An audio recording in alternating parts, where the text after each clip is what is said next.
Praise the Lord. നിങ്ങളെ എല്ലാവരെയും blessed മോർണിംഗിലേക്ക് യേശു ക്രിസ്തുവിൻ്റെ നാമത്തിൽ സ്വാഗതം ചെയ്യുന്നു.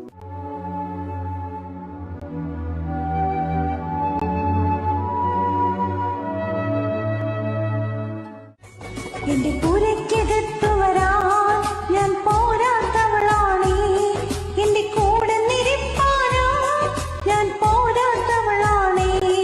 എന്റെ പുരയ്ക്കകത്തു വരാൻ ഞാൻ പോരാത്തവളാണേ, എന്റെ കൂടെ നിരപ്പാനോ ഞാൻ പോരാത്തവളാണേ.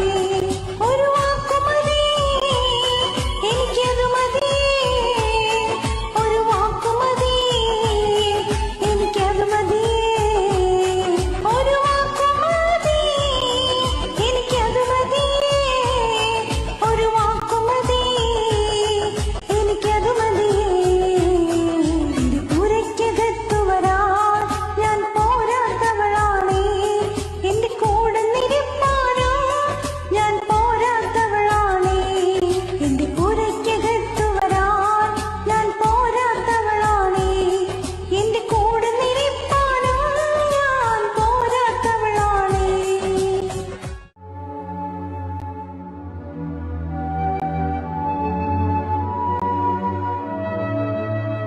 പ്രിയരെ, അനുഗ്രഹിക്കപ്പെട്ട ഒരു പ്രഭാതം കൂടി നമ്മുടെ ജീവിതത്തിൽ അനുവദിച്ചു തന്ന വലിയവനായ ദൈവത്തെ നമുക്ക് ഒരുമിച്ച് ചേർന്ന് നന്ദി പറയാം.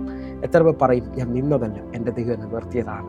ഒന്നുകൂടെ പറഞ്ഞു കഴിഞ്ഞാൽ 2024 മാർച്ച് മാസം 16-ാം തീയതി വരെയും എന്നെയും എൻ്റെ കുടുംബത്തെയും, പ്രത്യേകിച്ച് ഈ പകർച്ചവ്യാധിയിൽ നിന്നും, അനേക പ്രതികൂലത്തിൽ നിന്നും, പ്രതിസന്ധിയിൽ നിന്നും കണ്ണിലെ കൃഷ്ണമണി പോലെ സൂക്ഷിക്കുകയും വിടുവിക്കുകയും ചെയ്ത വലിയവനായ ദൈവത്തിന് നന്ദി പറഞ്ഞുകൊണ്ട് ഈ പ്രഭാത ചിന്തയിലേക്ക് നമുക്ക് ഒരുമിച്ച് അടുത്തു വരാം. ദൈവത്തിൻ്റെ കരം നിന്റെ മേൽ വന്നാൽ നീ ഉയർന്ന നിലയിലെ അഭിഷേകം അനുഭവിക്കാനിടയായിത്തീരും. പ്രിയരെ, പ്രാരംഭ വാക്യത്തിലേക്ക് 1 രാജാക്കന്മാരുടെ പുസ്തകം 18-ാം അധ്യായം അതിൻ്റെ 46-ാമത്തെ വാക്യത്തിലേക്ക്. എന്നാൽ യഹോവയുടെ കൈ ഏലിയാവിൻ്റെ മേൽ വന്നു, അവൻ ആരം മുറുക്കിക്കൊണ്ട് ഇസ്രയേൽ എത്തും വരെ ആഹാബിന് മുമ്പായി ഓടി. പ്രിയരെ, നാം വായിച്ചു കേട്ട വാക്യത്തിനകത്ത് വലിയ ആഴമുണ്ട്. ഹല്ലേലൂയ. ഏലിയാവിൻ്റെ മേളിലേക്ക് യഹോവയുടെ കൈ വരികയാണ്. ആ സമയത്തവൻ ആഹാബിൻ്റെ രഥത്തിന് മുമ്പായി അരമുറുക്കിക്കൊണ്ട് ഓടിയതായി കാണുകയാണ്. ആഹാബിനെ ഈ സമയത്ത് കാണിക്കുന്നത് എതിര് അല്ലെങ്കിൽ വിരോധം അല്ലെങ്കിൽ ഇരുട്ടിൻ്റെ ശക്തിയായിട്ടൊക്കെ നമുക്ക് ചിന്തിക്കാം.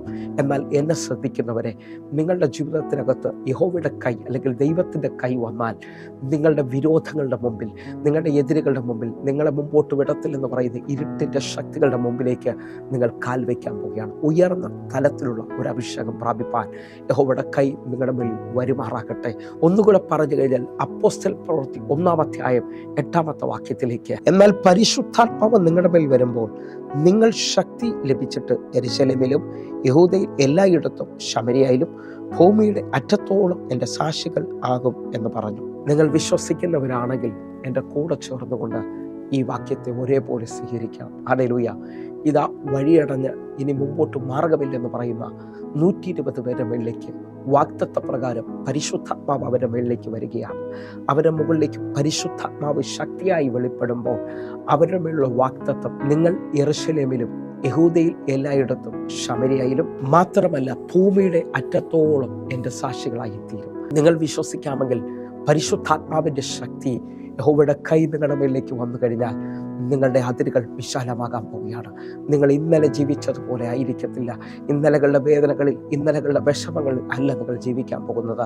നിങ്ങൾ ഉയർന്ന ഒരു തലത്തിലോട്ട് കയറാൻ പോവുകയാണ്. ഒന്നുകൂടെ പറഞ്ഞാൽ, 1-ാമത്തെ സ്റ്റെപ്പിൽ നിന്ന് നിങ്ങൾ 2-ാമത്തെ സ്റ്റെപ്പിലേക്ക് കയറാൻ പോവുകയാണ്. 1-ാമത്തെ സ്റ്റെപ്പിൽ നിന്ന് നോക്കുന്നതിനേക്കാൾ, 1-ാമത്തെ നിലയിൽ നിന്ന് നോക്കുന്നതിനേക്കാൾ 2-ാമത്തെ നിലയിലേക്ക് കയറുന്ന ഒരു വ്യക്തിക്ക് മനസ്സിലാകും, യഹോവയെ കാത്തിരിക്കുന്നവൻ ശക്തിയെ പുതുക്കും, അവൻ കഴുകനെ പോലെ ചിറകടിച്ച് കയറുമെന്നുള്ള പദത്തിൻ്റെ ആഴത്തിൽ നിന്നുകൊണ്ട് വിളിച്ചു പറയുന്നു, നീ ഉയർന്ന തലത്തിലോട്ട് വരാൻ പോവുകയാണ്. ഇന്നലകളിൽ നിന്നെ ലജ്ജിപ്പിക്കുമെന്ന് പറഞ്ഞതിൻ്റെ മുകളിലോട്ട് എൻ്റെ കർത്താവ് നിന്നെ കൊണ്ടുവരാൻ പോവുകയാണ്. ഈ പ്രഭാതത്തിൽ എന്നെ ശ്രദ്ധിക്കുന്നവരെ, നിങ്ങളൊരു വിടുതൽ ലഭിക്കാതെ നിൽക്കുന്നവരാണോ? അസാധ്യമെന്നാണോ നിങ്ങൾ പറയുന്നത്?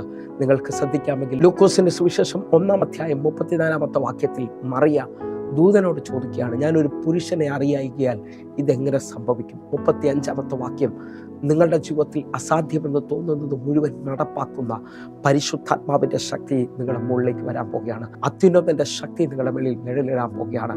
നിങ്ങൾ ഉയർന്ന തലത്തിലോട്ട്, ലോകം നടക്കത്തില്ലെന്ന് പറഞ്ഞതിന് മുഴുവൻ സാധ്യമാക്കുന്ന ഒരു തലത്തിലോട്ട് നിങ്ങൾ കയറാൻ പോവുകയാണ്. ലൂക്കോസിന്റെ സുവിശേഷം 1-ാം അധ്യായം 35-ാമത്തെ വാക്യം. അതിന് ദൂതൻ പരിശുദ്ധാത്മാവ് നിന്റെ മേൽ വരും, അത്യുന്നതന്റെ ശക്തി നിന്റെ മേൽ നിഴലിടും, ആകയാൽ ഉത്ഭവിക്കുന്ന വിശുദ്ധ പ്രജ ദൈവപുത്രൻ എന്ന് വിളിക്കപ്പെടും. എത്ര പേർ എൻ്റെ കൂടെ ചേർന്നുകൊണ്ട് വിളിച്ചു പറയും, പരിശുദ്ധാത്മാവിൻ്റെ ശക്തി എൻ്റെ മേളിലോട്ട് വരാൻ പോവുകയാണ്, അത്യുന്നതൻ്റെ ശക്തി എൻ്റെ മേളിൽ നിഴലിടാൻ പോകുന്നു.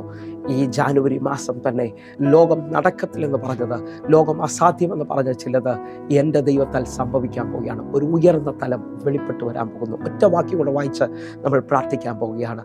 അപ്പോസ്തല പ്രവൃത്തി 11-ാം അധ്യായം അതിൻ്റെ 21-ാമത്തെ വാക്യം. കർത്താവിൻ്റെ കൈ അവരോടുകൂടെ ഉണ്ടായിരുന്നു, വലിയൊരു കൂട്ടം വിശ്വസിച്ച് കർത്താവിലേക്ക് തിരിഞ്ഞു. പ്രിയരെ, ഈ വായിച്ചു കേട്ട വചന പശ്ചാത്തലം അന്ത്യോക്യ സഭയുടെ പശ്ചാത്തലമാണ്. കർത്താവിൻ്റെ കരം അവരോട് കൂടെ ഉണ്ടായിരുന്നു, വലിയൊരു കൂട്ടം വിശ്വസിച്ചുകൊണ്ട് കർത്താവിലേക്ക് തിരിഞ്ഞു. നിങ്ങൾ വിശ്വസിക്കാമെങ്കിൽ, കർത്താവിൻ്റെ കരം നിങ്ങളുടെ കൂടെ ഉണ്ടെങ്കിൽ, കർത്താവിൻ്റെ അഭിഷേകം നിങ്ങളുടെ മേളിൽ വന്നാൽ നിങ്ങൾക്ക് അസാധ്യമെന്ന് തോന്നുന്നത് സാധിക്കുവാൻ തുടങ്ങും. വിശ്വസിക്കുന്നവരുണ്ടെങ്കിൽ, ഈ പ്രഭാതത്തിൽ വിശ്വസിക്കുന്നവരുണ്ടെങ്കിൽ, ഒരു ഉയർന്ന തലത്തിലെ അഭിഷേകത്തിന് വേണ്ടി വിശ്വസിച്ചാട്ടെ. കർത്താവിൻ്റെ കരം നിങ്ങളെ ഉയരത്തിലേക്ക് നടത്താൻ പോകുന്നു. നമുക്ക് വിശ്വസിക്കാം, പ്രാർത്ഥിക്കാം. ഞങ്ങളെ സ്നേഹിക്കുന്ന ഞങ്ങളുടെ നല്ല കർത്താവെ, എന്നെ കാണുന്ന ഓരോ മക്കൾക്കുമായിട്ട് വലിയ ദൈവപ്രവൃത്തിക്കായി പ്രാർത്ഥിക്കുന്നു. പരിശുദ്ധാത്മാവിൻ്റെ ശക്തി ഇവരുടെ മേളിൽ വരട്ടെ, ദൈവത്തിൻ്റെ കരം ഇവരുടെ മേളിൽ വരട്ടെ, ഇവരെ അസാധ്യതകൾ സാധ്യമായി തീരട്ടെ. ഇവർ ഇന്ന് വലിയൊരു എഴുന്നേൽപ്പ് ഇവരുടെ മേളിൽ സംഭവിക്കട്ടെ. ഒരിക്കൽ കൂടെ ഞാൻ വിശ്വാസത്തോടെ പ്രാർത്ഥിക്കുന്നു, ഇവർ അത്ഭുതം കാണട്ടെ. കർത്താവിൻ്റെ കരം ഇവരുടെ മേളിൽ വന്നതിനായി നന്ദി. യേശുവിൻ നാമത്തിൽ പ്രാർത്ഥിക്കുന്നു, കേൾക്കണം പിതാവേ. ആമേൻ, ആമേൻ. പ്രിയരെ, പ്രഭാത സന്ദേശം നിങ്ങൾക്ക് അനുഗ്രഹമാകുന്നുവെങ്കിൽ നമ്മുടെ യൂട്യൂബ് ചാനൽ സബ്സ്ക്രൈബ് ചെയ്യും, ഫേസ്ബുക്കിലേക്ക് നിങ്ങൾ ജോയിൻ ചെയ്യുകയും ചെയ്യണമെന്ന് ഓർപ്പിക്കുന്നു. അതേപോലെ തന്നെ എല്ലാ ദിവസവും ഇന്ത്യൻ സമയം വൈകിട്ട് 6 മണിക്ക് നമുക്ക് സൂമിൽ ആരാധന നടക്കുകയാണ്. നിങ്ങളെയും ക്ഷണിക്കുന്നു. കൂടുതൽ വിവരങ്ങൾക്ക്, നിങ്ങളുടെ പ്രാർത്ഥനാ വിഷയങ്ങൾക്ക് വേണ്ടി ഈ കാണുന്ന നമ്പറുകളിലേക്ക് വേഗത്തിൽ വിളിക്കണം. ഹല്ലേലൂയ. വാട്സാപ്പിലേക്ക് നിങ്ങൾ കോൺടാക്ട് ചെയ്യണമെന്ന് ഓർപ്പിക്കുന്നു. വലിയ ദൈവപ്രവർത്തികൾ ഈ 2024 നടക്കട്ടെ. കർത്താവ് നിങ്ങളെ മാനിക്കട്ടെ. God bless you. ആമേൻ.